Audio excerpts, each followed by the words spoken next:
Good afternoon, Backroadie and Step with the back with another video from the Backroads 2.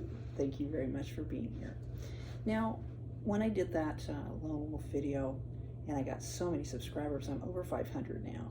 So thank you very much. I just had a comment that was very insightful, and I tried to be as equally insightful with my response.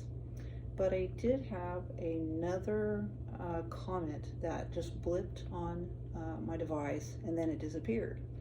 And so I thought I would expand a little bit on that right now and talk about that. It was shortly after someone had went to several of my videos and said that they couldn't hear. So turn up the volume or something like that. So basically, the same individual asked of what the Backroads 2 meant. Well, the Backroads 2 is another channel from an original channel called the Backroads that I can't get back on. I forgot my Google password, so I can't get back on it.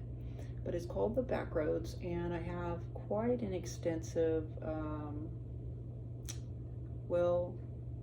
like an array of videos on it. And one of them that's on there is called, Here's the Dilemma. And it is in regards to if there was a food shortage, what you could do, especially if you had like a family. I think it's a very interesting video. It's if you have, let's say you have, you need to feed a family for 7 days, but you only have food for 4 days, that kind of a thing. So if you want more content, you can always go to the Backroads. And there's lots, I think there's like a couple of the Backroads. I think the last video that I did, it has over 100 views, and it's Friday again. So if you put the Backroads, it's Friday again, you'll probably get to my previous video. It's when I lived in my house, and of course it will benefit me only, you know, in heart, I guess, if you go and watch those videos. I don't necessarily know if my point of view is the same now. I've been through a lot of different things since then. So anyway, so today we're going to talk about the Hermit. So you could look at a lone wolf as kind of like a hermit. But I wanted to talk about this man that I saw when I was a little girl. Our family went to Canada on a trip, and we stayed in a cabin and went on some canoe trips. I guess the river's around that way. I can't really tell you where we went. I don't remember. But I remember that I was is it fledgling, is that right? Photographer. I was going to be a world-renowned photographer. Well, interestingly, my son right now is soon to be a world-renowned photographer. And he very much is into photography, and it is his career now. So that's kind of interesting, considering that I was at one time thinking that I wanted to do that. But we went on this canoe trip, and I was taking pictures left and right with my camera. And we came up to this island, and there was this man living there on a cabin. He had like a dock and, you know, everything. So we went past it, and the canoe guide said that's the Hermit. And I was fascinated. I was like, the Hermit, what do you mean? And he's like, yeah, well, he lives there by himself. He doesn't have anything to do with society, shuns society. And he has his food delivered, I think he said like every couple of months. And they just bring it by boat or canoe probably. Up to the dock, and they just leave it there. He has absolutely no contact with any humans, and he's a hermit.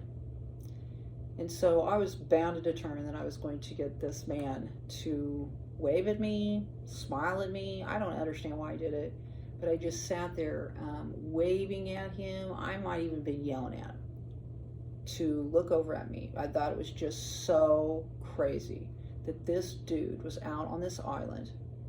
And it was an island, it was out there in the, you know, in the trees wherever we were at. And he was living there alone.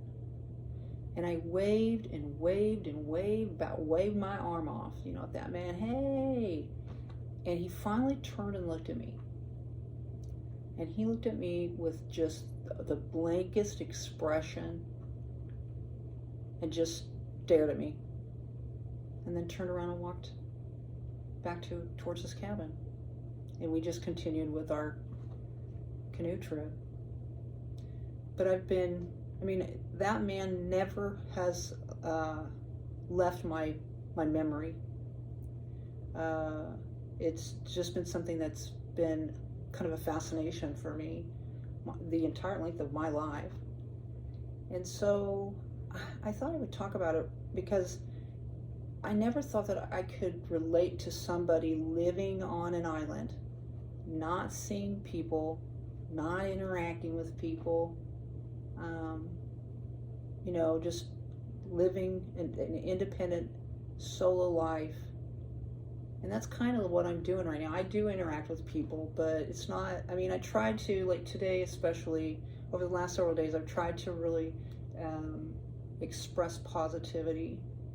And I did come across a couple that kind of looked at me like that, and that kind of bothered me, but I just kept thinking that of all the other people that I saw, I tried to address people of different ethnicities. I feel like that's important in our society because there's so many people that are so, I don't know what word to use that's not going to trigger anybody, but you know what I mean. There's such division within our world. And so I was called beautiful also. I'm going to put this in. I went to a restaurant a couple of nights ago, and I went to pay, and there was this server there, and she was a ginger. She was a very petite, small, young girl with long red hair, porcelain skin, and she said, I think your hand is very pretty, and I just wanted to tell you that I think you're beautiful. And I was just like, what? You think I'm beautiful? Are you serious? So I drove back to the lake just like, oh, yeah, beautiful, yeah.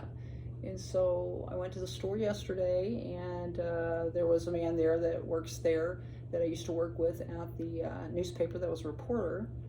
And he's always got to ask me about my bikini. And I tell him I don't wear a bikini every single time, but he's fixated on this, I guess, this image. But I told him about the girl that said I was beautiful, and he said, you're pretty beautiful, Deb. And I was just like, oh, thank you. Last night I got into the elevator. There was this man standing there with a pizza box, and I said, hey, can I share the elevator with you? I got in, we started talking a little bit, and he said that he was very happy to share the elevator ride with such a beautiful woman. And I was just like, sir, thank you. You're like, the third person that said that to me. So, but at the same time, I get, interactions with people that don't make me feel like that. They give me very negative vibes. And sometimes you can meet people that can be downright scary, within your lifetime. So I guess my question to you today is, could you be a hermit?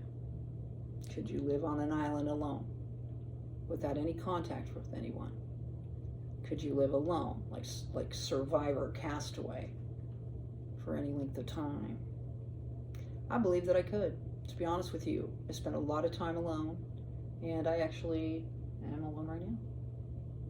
So I just thought it was an interesting thing to ponder. And for those of us that are lone wolves, it's kind of a hermetic, is that right? Hermitage thing. That's not proper grammar, is it, that we're doing? So anyway, I thought I'd do a video today. I'll probably do another one here in a little while. If you enjoyed the video, please give it a thumbs up. And if you want to subscribe and see future videos, please do so. Get out there and spread those little pieces of peace. It's very important for you to do that, regardless of negativity and creepers, as I like to call them. Anyway, thanks a lot for being here. I hope you enjoyed my last video with my singing. I just enjoy singing. Anyway, we'll see you all on down the road. Bye-bye.